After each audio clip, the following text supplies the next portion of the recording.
Hi, welcome back on Do It Yourself channel. I'm going to show you how to change option of text to speech in Google Pixel 9 Pro. So the separation slide up, go to settings, then scroll down and go to the system right here.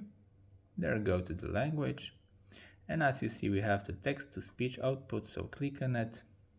And as you see in this case we can prefer engine,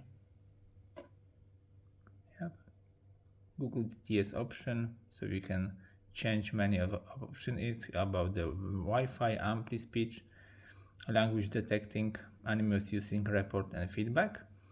You can set up the language of the text to speech, speech rate, pitch, and you can test it. This is an example of speech synthesis in English.